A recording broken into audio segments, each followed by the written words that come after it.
Okay, now we are going to discuss certain problems and the concept involved in applied thermodynamics. Okay, so first one is Otto cycle. So what it is Otto cycle, you know very well. This is for your petrol engine. Okay, so petrol engine we are having Otto cycle. So we know suction stroke. What will happen during the suction stroke? Your piston will be moving from top dead center to the bottom dead center. So what happens here? This inlet valve will be opened. Okay, so in the case of petrol engine, again I am saying this is a spark ignition engine. Okay, when you take it as a Otto cycle, it is a spark ignition engine. So fuel and air will be sucked into the cylinder. Okay, the exhaust valve will be remaining closed. Okay, you can see that. Okay, you can see that the inlet is air plus fuel mixture. Okay, so that is your petrol. And compression stroke, what happens actually, the piston will be moving from your bottom dead center to top dead center and it will be compressed. Okay, so that what happens at this end of your compression stroke, what will happen, the spark plug will be given and again what will happen, the spark will be ignited. Okay, so expansion stroke, again after combustion what happens, the piston will be pushed down and the piston will be moving from your, so this is your working stroke. Okay, so the piston, you can see that the piston will be moving again from your top dead center to bottom dead center. So this is work done by the system. Okay, so the fourth one is exhaust stroke. So here you can see that how it is, you have your 1/4. So exhaust and suction will not be included when you go on to your, when you are drawing this diagram. When you are solving the problem, first please draw this diagram and then solve. Okay, spark ignition engine means Otto cycle and compression ignition engine means CI engine means it is diesel cycle. Again and again I repeat it. So this should be so both will be constant pressure process. Okay, so both will be constant pressure process. So I will explain now how it is. An engine of 250 mm bore and actually how it is we can see that 1 and 2 is compression. So we won't start from your exhaust when you are drawing this PV diagram. So 1 and 2 is actually a compression process where what happens here, it's actually you can see that you will have your pressure will be increased. Okay, it will be you can see 1 and 2 pressure will be higher when compared with your 1. So 2 to 3 you will be having a it is a constant volume adiabatic heat, you will be getting heat. Okay, so in the sense what happens, combustion is going to start. After that again this is an expansion stroke where your volume is expanding and there's a reduction pressure. So what happens here, your pressure 3 will be higher when compared with your P4. Okay, and what happens again, constant volume heat rejection. So you draw this Otto cycle. If it is a spark ignition engine, you draw this Otto cycle and then you start your problems. An engine of 250 mm diameter and 375 mm stroke works on Otto cycle. Clearance volume. So what is this clearance volume? I will discuss. The initial pressure and temperature, maximum pressure 25. Initial pressure and temperature. Okay, which is the initial pressure? 1.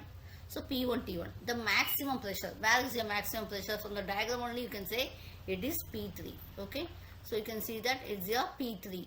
Okay, so clearance volume and bore and stroke they have given. So D, bore means diameter, stroke also they have given. So I have given you the diagram. So VC means actually your clearance volume. So it will be indicated here. VS means it is the volume swept by the piston. So it will be the remaining volume. Okay, so the total volume will be VC plus VS. Okay, swept volume plus clearance volume. So the maximum pressure, I know we can fill it from the diagram. This P3 is 25 bar. Okay, so Vs is pi by 4 d square L. So compression ratio is how much? Vs plus Vc by Vc. Okay, in the sense it is here. I am going for this. Again I am saying compression ratio is swept volume. That is the total volume divided by clearance volume. We get your compression ratio. Next one is your air standard efficiency. This is the formula for your air standard efficiency in Otto cycle. For diesel cycle it is different. So please memorize the formula. And mean effective pressure. So we have to check on your previous problems in the first unit. This will be the same formula you will have to do over here and you will have to do this. Okay, so the pressure ratio, why I am going for P3 by P2? Why? Because it is the process where we get the maximum pressure. So that is your pressure ratio. Okay, and next one is work done. So work done we have to do this T2, T1, everything you are finding out. Okay, so 1, 2, you can see that from your diagram 1, 2 and 3, 4 are adiabatic process. Okay, and other 2 are constant volume process. So you have to apply your formula, and you will have to do this. Okay, so now I am getting as mean pressure ratio PM is equal to, this is your formula for, if your P1 is in bar means you can just substitute and get your answer in bar. Okay, so next problem, in a constant volume Otto cycle, the pressure at the end of compression is 15 times that of the start. Okay, see, at the end of compression is 15 times that of the start, means what is your compression process, 1 to 2, right? So that is P2 will be how much, 15 times of P1. Okay, that is what they have said you. Okay, that is P2 by P1 is equal to 15, that they have given in the problem. Next one, the temperature beginning of compression is 38, in the sense beginning of compression is T1. Okay, and maximum temperature is 1950 degree.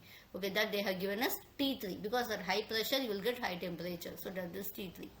So again we know very well, for adiabatic compression we get it as R gamma R is equal to 6.9. Okay, compression ratio is V1 by V2. Compression ratio is, again I am saying, V1 by V2. Okay, so that we have to do. So V1 by V2, or otherwise you can find Vs plus Vc divided by Vc. That also, whatever else you can do that formula and you get this. Okay, so R is equal to V1 by, and his compression ratio is getting. After that, work done. So you will have to go for adiabatic process, and heat supplied is equal to this one, Cv into T3 minus T2. Why heat supplied T3 by T2? Because the diagram we know the heat supplied is 2 to 3 and heat rejected is 4 to 1. Okay, so that only I am doing here. Heat rejected is Cv into T4. This is the formulas which we have done in the first unit. It is same. So work done is equal to heat supplied minus heat rejected. Okay, so please go on to these problems and all. Okay, now the last one I'll be just checking it over and I'll be completing this topic. Okay, so the minimum pressure and temperature in Otto cycle 100 kilopascal, and where is the minimum pressure and temperature? You can see that one is the lowest one, right? So that is T1 and P1 I am taking. Kilopascal they have given. Please convert it in terms of your how much kilopascal. Okay, so you get it as your pascal, right? Convert this in terms of your kilo. If it is converted into kilonewton means it will be different. So I am here, they have converted into Newton per meter square. Okay, so you would have seen your problems how I have converted. Please see the conversion and see to it. Okay, now what happens here is next one is actually 10 to the power 4 Newton per meter square, or it is 1 bar. Now I am making it. So for your Pascal to Newton per meter square conversion, please see the previous problems.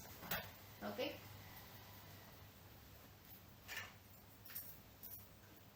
and when you take it as your, when you have it as your degree Celsius, always we convert it into your Kelvin. Okay, so this conversion is inevitable, so we have to do that. Okay, so that only I am doing this. So what happens here is, when you take it as your pressure, I am converting to my required one. Next one, what happens here, kilopascal, when you take it as your when you take it as 1 kilonewton per meter square, you will have to multiply the pressure value by 1. Okay, so that we can do. Okay, so 1 pascal is equal to 1 Newton per meter square, that is 1. And when you take it as, this is 100. Okay, I am converting into this kilopascal into pascal, that is 10 power 4, and then I am making it as 10 to the power 5. Okay, that is 1. That is, I am converting 1 0, or otherwise you can make it as 100 into 10 to the power 3 pascal. That also is okay only. 10 to the power. You don't get confused with your conversions. Okay, so if you can make it into bar means it is 100 kilopascal is equal to 1 bar. Okay, so that you can do. Next, after that, what happens here, you are making this same process only. Okay, I am not again and again doing this. You can see this diagram, adiabatic compression, same formulas, constant volume process and everything else. It is the same one. I am doing this. Okay, or you have to memorize all the formulas given in the unit 1, then only you can do this. Specific work and thermal efficiency, everything else you will have to do. Okay, you can see thermal efficiency is equal to 1 minus 1 by, here specific work is equal to heat added minus heat rejected. So please go through these problems and see to it that you are solving it. Okay.